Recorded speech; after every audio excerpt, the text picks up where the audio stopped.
the budget was filled to the brim every single year. There wasn't really a lot of room left for contingencies. So you're setting a static budget in December, you go dish it out, everyone is filled to the brim, they go spend that. What happens if there's a new need that comes up? Well, you're not going to go miss the number to the street. How are we going to come up and find these funds and not have it be a huge mad scramble to try and come up with room for us to go spend on some of the things that come up throughout the year? So that was one area I really focused on, was how we budget and how we allocate our cost budgets. I think the second area was around our working capital performance. So I think historically PerkinElmer did not perform well from a free cash flow conversion standpoint, particularly because of working capital. That has been a major focus for us. This is, knock on wood here, that we're on pace to have one of the stronger free cash flow conversions year we've ever had as an organization. I think it's a testament to a lot of the work we've done. It's one of the areas where we see actually the biggest benefits right now from AI. It's another topic I'm happy to dive into as well, but that's been a major focus. And then the third one, interesting enough, was actually pushing the team to spend more on CapEx. I didn't think we had done enough I didn't think we did enough in terms of looking at ways to organically invest in us in the company. We were generally a company that invested inorganically and went out and acquired things, but we didn't always necessarily look inwards in terms of where can we be spending money internally to try and generate similar type returns and maybe not have to pay the premium that we would be going down from an inorganic perspective. So I think those were probably at least three of the first areas that I really focused on as CFO. One, I think, look, in order for AI to be the most powerful tool, you have to have a good set of fundamentals in terms of your data, systems, and processes. It's just, you feed AI bad data in your large language model, your AI is not going to be that effective. You've got to have the right core foundation. And so I think there's a lot of work we are doing, I would say, to secure the core right now and make sure that we are really ready to be able to get the full utilization out of AI. Another thing with AI right now is everything is rapidly changing.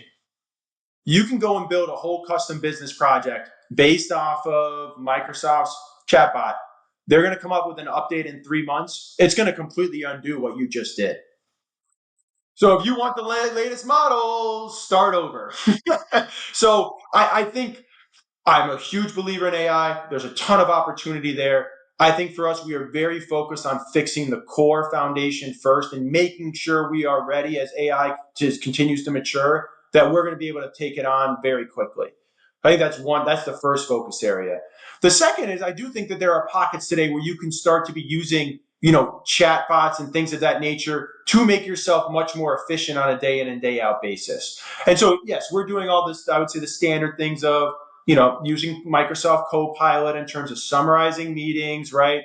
In terms of uploading all of your sort of service documents to a single language model so that when your engineers are out in the field and they want to look something up in a, product manual, it's a quick text, to your chatbot, gets them a quick answer from the manual. I think we're doing some of those basic things. But in terms of like seeing the real generational leap with AI, it's not just us. I think everybody's still a couple years away from that from an overall organization standpoint.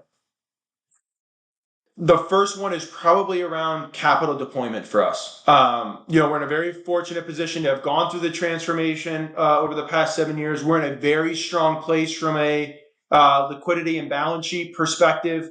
And so for us, that's a very big topic of conversation, is how are we going to go deploy capital over the next several years. So I think that is probably the biggest focus area for me. I think the second one continues to be around what we need to do from a margin expansion standpoint. I think for us, we're incredibly excited about the opportunity we have as an organization. Again, we're already above 30% EBITDA, just being 15 months old. We still have not brought together the full synergies of all of our recent acquisition and divestitures.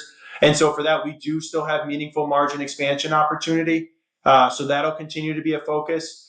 And then cash. Those are the three. Cash is king, and I think we've made great inroads there, but we just can't lose the focus, and we've got to keep having that be a differentiator for us.